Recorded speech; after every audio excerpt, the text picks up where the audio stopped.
एक बार की बात है, एक गांव में रोहन नाम का एक आदमी रहता था। रोहन बहुत ही लालची था। अपने इसी लालच के कारण वो अक्सर लोगों को ठगा करता था। एक दिन रोहन कहीं जा रहा होता है, तभी वहाँ उसे कुछ बच्चे खेलते हुए दिखते हैं। उनके हाथों में 2000 रुपए के नोट होते हैं। रोहन ये पैसे देखकर रुक जाता है और उनके पास जाता है। अरे बच्चों, तुम इतने सारे पैसे कहाँ से लाए?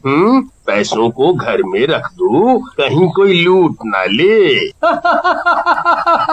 अरे अंकल, आप ही ना बिल्कुल लल्लू हैं। अरे ये तो नकली नोट है। बच्चे की बात सुनकर रोहन उससे नोट ले लेता है और देखने लगता है। नोट सचमुच में असली के नोटों जैसे दिख रहे होते हैं।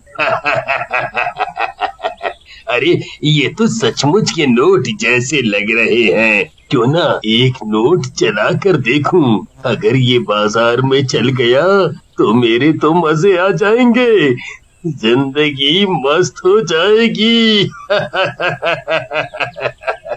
ऐसा कहकर रोहन वो नोट उस बच्चे से ले लेता है और लेकर एक बाजार में चला जाता है। रोहन की अच्छी किस्मत की वजह से वो नकली नोट चल जाता है। रोहन उससे खूब सारी खाने की चीजें लेता है और गांव के बाहर बैठकर खाने लगता है। वाह वाह, मजा आ गया।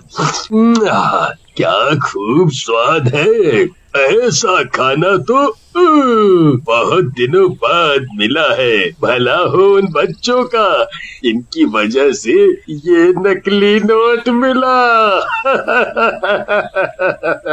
रोहन जिस जगह बैठकर वो सब खा रहा होता है, वहाँ एक चुड़ैल का वास होता है। रोहन के खाने की आवाज सुनकर चुड़ैल वहाँ आ जाती है और रोहन को देखती है। आज का दिन तो बड़ा अच्छा है, मुझे कहीं जाने की जरूरत ही नहीं पड़ी। शिकार मेरे पास चलकर ही आ गया। कितना मोटा ताजा है ये लड़का, इसे खाने में तो मजा आ जाएगा। ऐसा कहकर चुड़ैल रोहन के पास जाती है और बोलती है, खा लड़के खा और खा, आखिर में तो मेरे पेट में ही जाएगा। रोहन चुड़ैल को देखकर घबरा जाता है और बोलता है, चुड़ैल जी, मुझे नहीं पता था ये जगह आपकी है। मुझे तो भूख लगी थी, इसलिए मैं खाने के लिए रुक गया। आप चाहे तो मेरा सारा खाना खा सकती हैं। मुझे जाने दो, मुझे जाने दो। मैं ये सब नहीं खाती, मैं इंसानों का मांस खाती हूँ और खून पीती हूँ।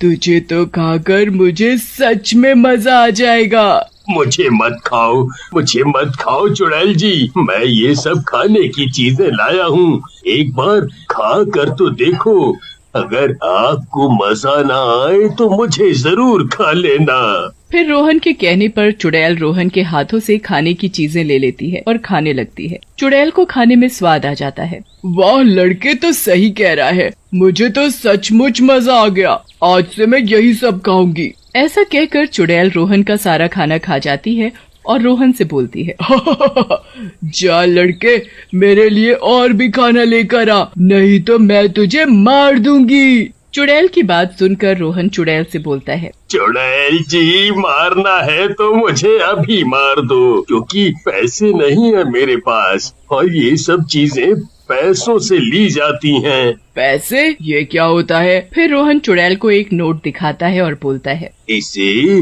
नोट कहते हैं चुड़ैल जी। बैंक इन्हें छापते हैं और फिर हम इन नोटों से सामान खरीदते हैं। चुड़ैल नोट को हाथ में लेती है और देखती है, ये रंग बिरंगे कागज, क्या तुम नहीं छाप सकते? छाप लो तुम भी। ओहो, इसे छापने के लिए एक मशीन की जरूरत पड़ती है और वो मशीन सिर्फ बैंक के पास होती है, इसलिए ये नोट सिर्फ बैंक छापते हैं। हाँ, लेकिन हम नकली नोट छाप सकते हैं। फिर रोहन एक नकली नोट निकालता है और चुड़ैल को दिखाता है। दोनों नोटों को हाथ में लेकर चुड़ैल बोलती है, अरे ये तो बिल्कुल असली जैसे लग रहे हैं, क्यों ना हम भी इन नोटों को छाप ले, फिर तो हम ऐसा शानदार खाना खा सकेंगे। तू मुझे कल यहीं मिलना, मैं कुछ करती हूँ। फिर चुड़ैल वहाँ से चली जाती है। अगले दिन रोहन चुड़ैल से मिलने जाता है। चुड़ैल रोहन का हाथ पकड़ती है और खंडहर के पास ले जाती है। जैसे ही रोहन खंडहर के पास पहुँचता है, उसे वहाँ एक मशीन दिखाई देती है। रोहन मशीन देखकर खुश हो जाता है। वाह चुड़ैल जी वाह, ये तो नोट छापने वाली मशीन है। ये आपको कहाँ मिली? रोहन, मैं एक चुड़ैल हूँ, मुझे ये सब करने में समय नहीं लगता। अब तुम बस नोट छापो और मुझे मेरी मनपसंद चीजें खिलाते रहो। फिर रोहन नोट छापने वाली मशीन से नकली नोट छापने लग जाता है और रोज उन नकली नोटों से चुड़ैल के लिए खाने के लिए नए नए पकवान लाता रहता है। धीरे धीरे रोहन बहुत अमीर हो जाता है। वाह, जिंदगी हो तो ऐसी, कुछ भी नहीं करना पड़ रहा, बस नकली नोट छापो और मजे करो। लेकिन धीरे धीरे रोहन का लालच बढ़ता जाता है और वो सोचता है कि अगर वो एक और मशीन लगा ले और कुछ लोगों को काम पर रख ले तो ज्यादा कमा सकता है। यही सोचकर वो अपने एक दोस्त जिसका नाम नकुल होता है उसे सारी बात बताता है और उसे अपने साथ चलने को कहता है, जिसे सुनकर नकुल रोशन से कहता है, रोशन, ये बहुत गलत बात है, तुम्हें ऐसा नहीं करना चाहिए। नकली नोट छापना या उसे बाजार में इस्तेमाल करना गलत है, पता है, पुलिस भी पकड़ सकती है इस चीज के लिए तुम्हें। लेकिन रोशन का लालच बहुत बढ़ चुका होता है। वो नकुल को डांटते हुए बोलता है, नकुल, तुम्हें नहीं करना तो मत करो, लेकिन मुफ्त का ज्ञान मत दो। जब जेब में पैसे नहीं होंगे ना, तब गलत सही की बात करना। ऐसा कहकर रोशन वहाँ से चला जाता है। नकुल, जो कि एक गरीब लड़का होता है, अपने घर जाता है। वहाँ नकुल की बीमार माँ एक बेड पर लेटी होती है। नकुल को देखकर उसकी माँ कहती है, आ गया बेटा, मेरे लिए कुछ खाने को लाया क्या? सुबह से मैंने कुछ नहीं खाया है, मुझे बहुत भूख लग रही है। माँ की बात सुनकर नकुल उदास हो जाता है और अपनी माँ से बोलता है, माँ, मैं आज काम की तलाश में गया था, लेकिन मुझे कहीं काम नहीं मिला। लेकिन तुम चिंता मत करो, मैं तुम्हारे लिए खाने के लिए कुछ लेकर आता हूँ। ऐसा कहकर नकुल वहाँ से चला जाता है। तभी उसे रोहन दिखता है। नकुल उदास मन से रोहन के पास जाता है और उसके पास काम करने लगता है। नकली नोटों की वजह से नकुल और रोहन जल्द ही बहुत अमीर हो जाते हैं। एक दिन सिम्बा नाम का गांव वाला नकुल के पास जाता है। नकुल भैया, तुम्हारे तो दिन ही बदल गए हैं? बिल्कुल नए नए कपड़े, खूब पैसे, क्या बात है? नकुल सिम्बा की बात सुनकर घबरा जाता है। क्या नए नए कपड़े, पैसे? हाँ, अरे मैं काम कर रहा हूँ, पैसे तो आएंगे ही ना। चलो उठो यहाँ से, आ जाते हैं नजर बट्टू कहीं के। ऐसा कहकर नकुल वहाँ से चला जाता है। लेकिन सिम्बा को नकुल की बातों पर शक हो जाता है और वो उस पर नजर रखने लग जाता है। एक दिन नकुल खंडहर में मशीन चला रहा होता है, तभी वहाँ सिम्बा आ जाता है।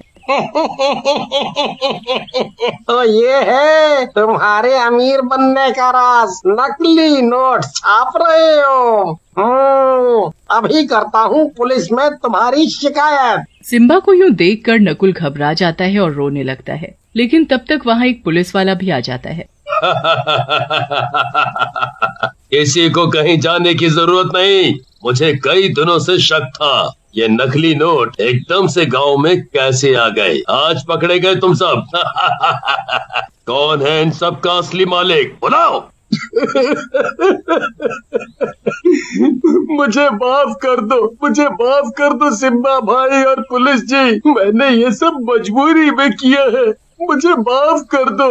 लेकिन तब तक चुड़ैल और रोहन वहाँ आ जाते हैं। चुड़ैल को देख नकुल चुप हो जाता है। चुड़ैल बोलती है, ये सब मेरे इशारे पर हो रहा है पुलिस वाले, इन दोनों का कोई दोष नहीं है, लेकिन तुम दोनों को ये राज पता चल गया है और ये राज जानकर तू यहाँ से जिंदा नहीं जा सकता। ऐसा कहकर चुड़ैल पुलिस वाले की तरफ बढ़ती है। ये देखकर पुलिस वाला बेहोश हो जाता है और सिम्बा के पास गिर जाता है।